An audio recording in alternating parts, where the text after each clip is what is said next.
The sirens didn't scare me at first. They were familiar, almost comforting. When they started, the entire city froze. Cars pulled over, lights flickered, voices died mid-sentence. That part was normal. What wasn't normal was what came after. When the sirens stopped, everyone else heard silence.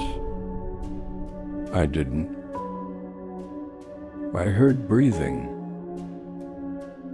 Not close, not far. Just enough to know it was listening.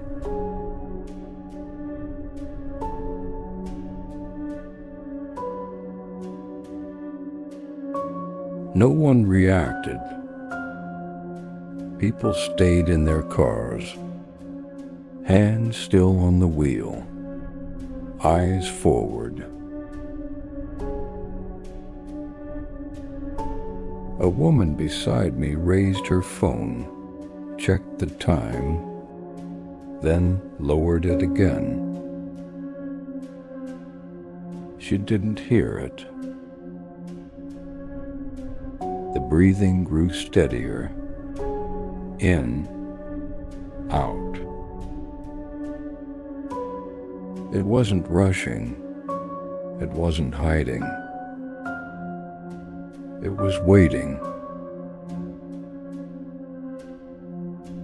I turned my head slowly, afraid that if I moved too fast, it would notice me noticing it. The sound didn't change. It already knew.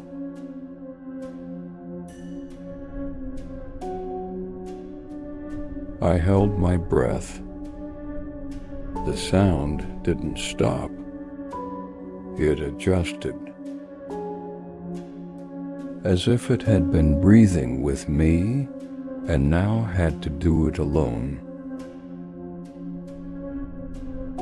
That's when I realized it wasn't coming from outside.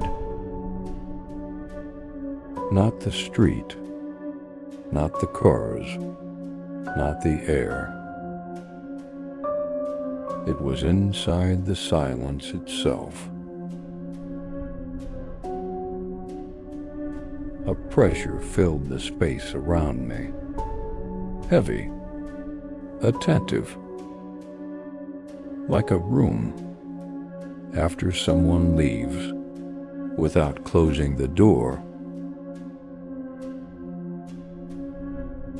I swallowed. The breathing smiled.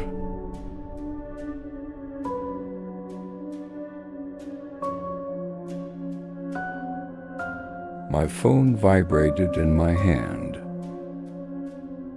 No notification, no alert. Just a single pulse, like a heartbeat that wasn't mine. Around me, engines started again. Traffic moved. Life resumed. Too fast. As if everyone had been released from something they didn't know they were held by. The breathing faded. Not gone, receding, like it had leaned close, just to make sure I would remember it. I drove home with the radio off. In the quiet, I could still feel where it had been.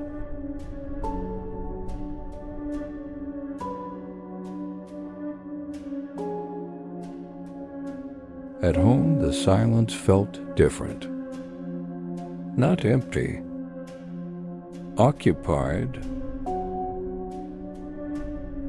I locked the door out of habit. The lock clicked, but the sound felt thin, unconvincing. I stood there, hand still on the handle, listening. No breathing,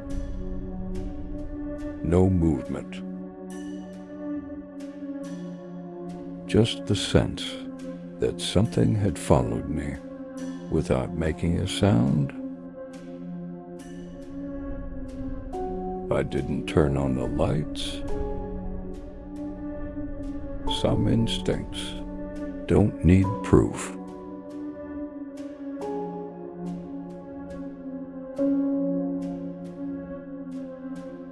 I sat on the edge of the couch. The apartment hummed softly. Pipes, electricity, distant traffic, normal sounds. But between them there were gaps, too wide, too patient. I checked my phone again. No messages, no warnings, no emergency alerts. The sirens had never existed outside my head. Or worse, they had worked exactly as intended. I felt the silence lean closer.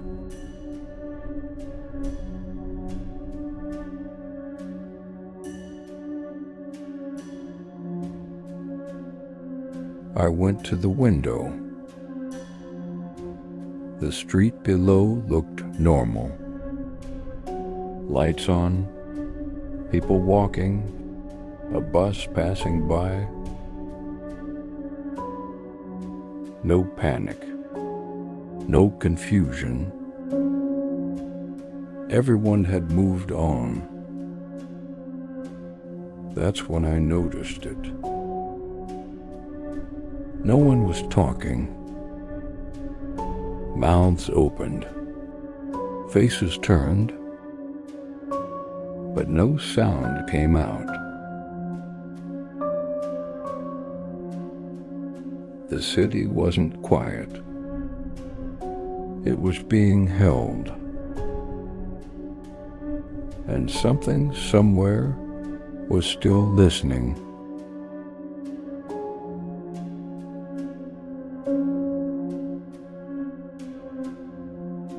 I stepped back from the window. My reflection stayed. Not frozen, not wrong, just watching. I raised my hand. It followed a fraction too late. My throat tightened. The silence shifted as if it had noticed the delay too. A pressure filled the room, focused, curious. The breathing returned, closer now, not in the air, in me.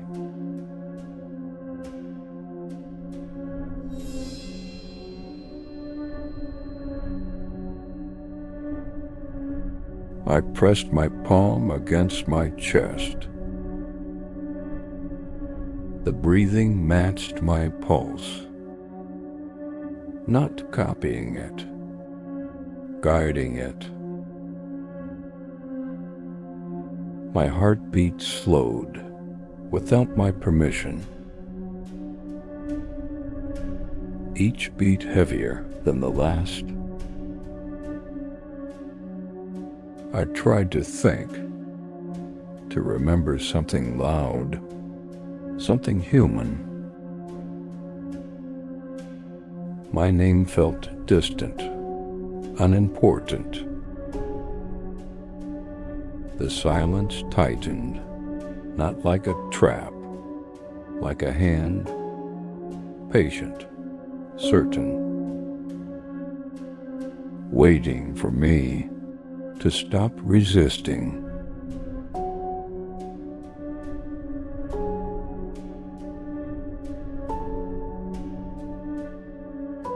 I opened my mouth to scream.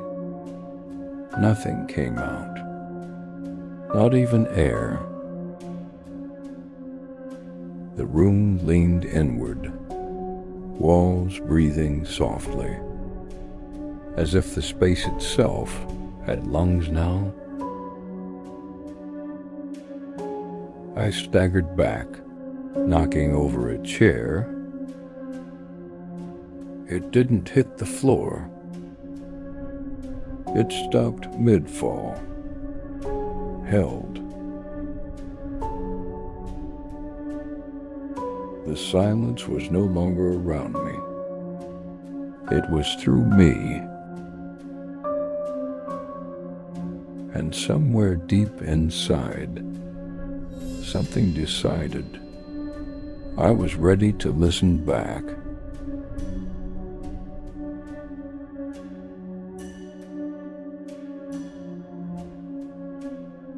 The sirens returned, not outside, inside my skull. Louder than before, but no one else reacted. The city kept moving, unaware, untouched. I dropped to my knees, hands over my ears. The sound didn't fade, it rearranged, breaking into patterns, intervals, meaning. I understood it before I knew how. The sirens weren't warnings. They were invitations.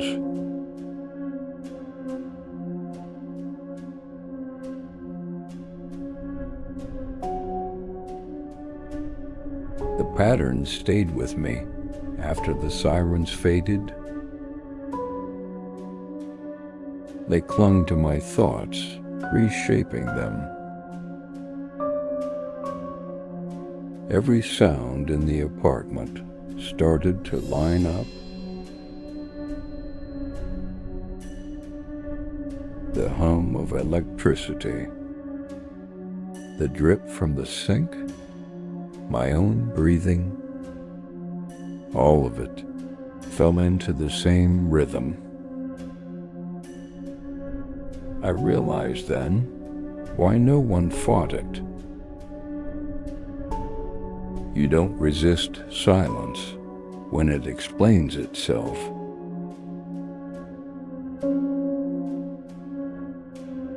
Understanding felt like relief. That terrified me. Because relief was exactly what it wanted.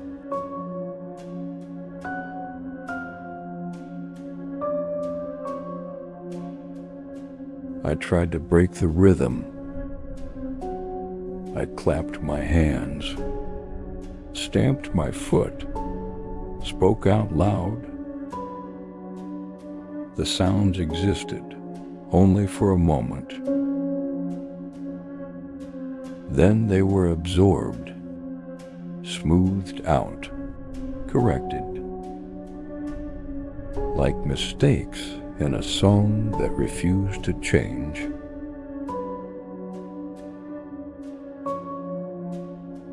my voice came back to me, flattened, dull, stripped of urgency.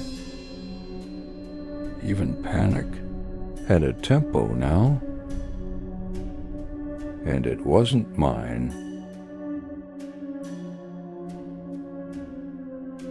The silence didn't fight me. It waited for me to fall back in line.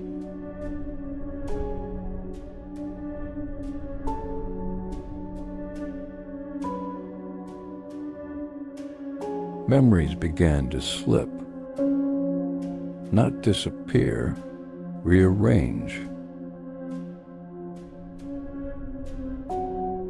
Moments of noise lost their edges. Laughter without sound. Arguments without voices. Music without melody. I remembered the shape of things, not how they felt. That's when I understood what the sirens really marked. They weren't the start.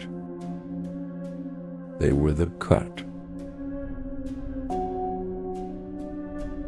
The moment the world was divided into before and after listening, I was already on the wrong side.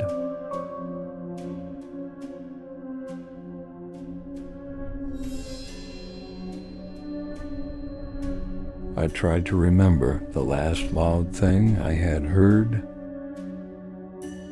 A shout, a laugh, a crash. Nothing stayed.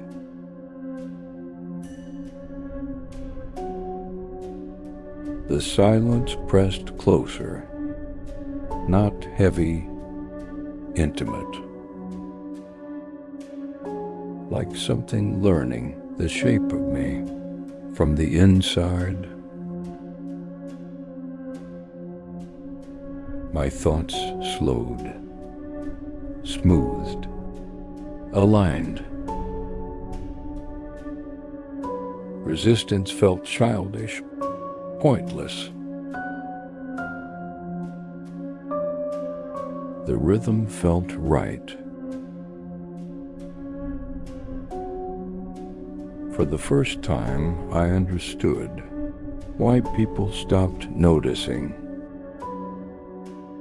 You don't miss noise once you're tuned correctly. And I was almost perfectly tuned.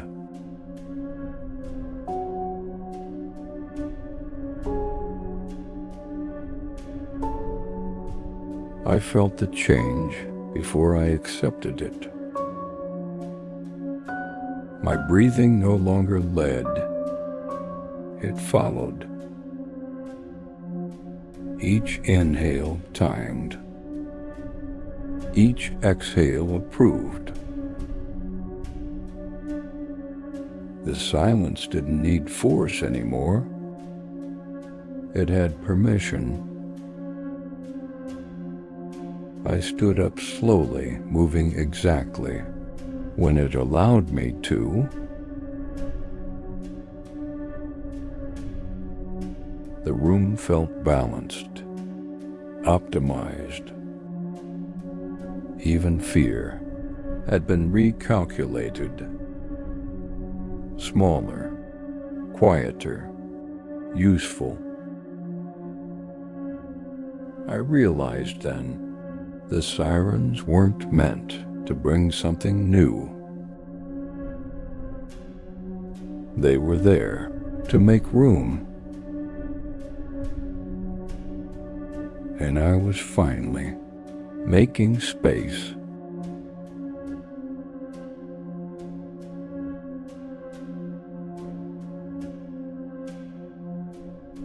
I noticed the city again through the window. Everything moved with perfect timing. Doors opened, Lights changed. People crossed streets. No hesitation. No overlap. A system without friction. I understood my role. Not a victim. Not a witness. A node. The breathing returned, gentler now. Satisfied. I felt it register me as complete. And somewhere far beyond hearing, something adjusted the tempo.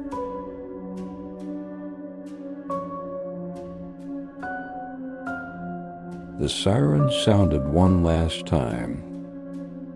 Soft, almost tender. Not an alarm, a confirmation. I felt the city exhale. Every gap sealed, every pause aligned. The silence no longer pressed. It flowed through streets, through walls, through me. I stopped thinking in words. Thoughts became timing, placement, function. I understood what would happen next, and I welcomed it, because nothing hurt anymore. Nothing was out of place.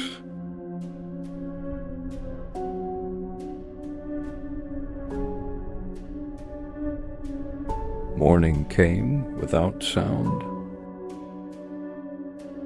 Light filled the room at the exact moment it was supposed to. I stood by the window, watching people below move in perfect sequence. No collisions, no delays. No one looked confused. No one looked free.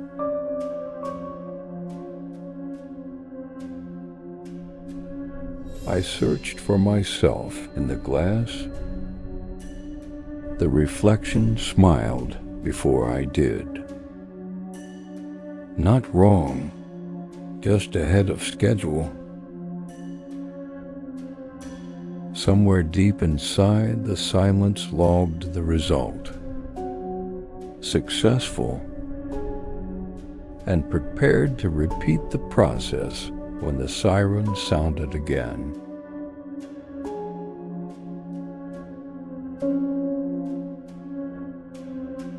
I stepped outside for the first time. The air felt measured, portioned, exact. Footsteps around me never overlapped mine. We moved like parts of a single mechanism. A child laughed. The sound stopped halfway through. Corrected. No one reacted. I felt something shift inside my chest. Not pain, calibration. The silence didn't watch anymore. It trusted me. And that frightened me more than fear ever had.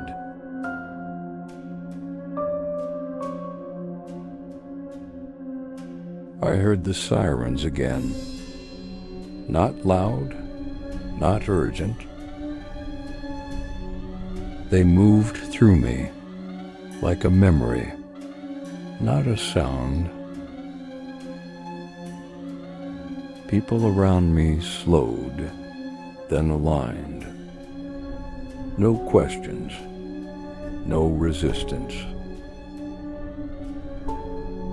I felt something settle, lock into place. A role finally assigned. The silence no longer needed guidance. It had enough of us now, and the city, at last, was listening together.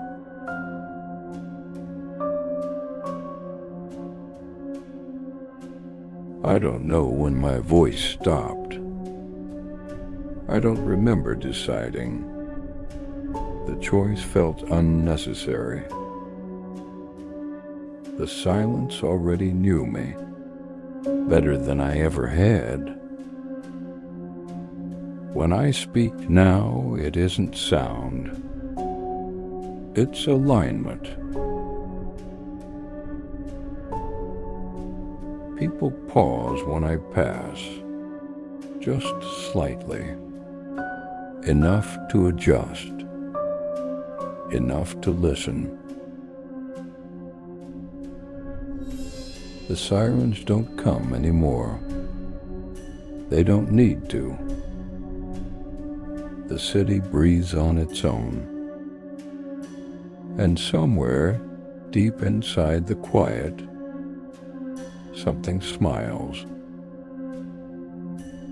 Because it worked.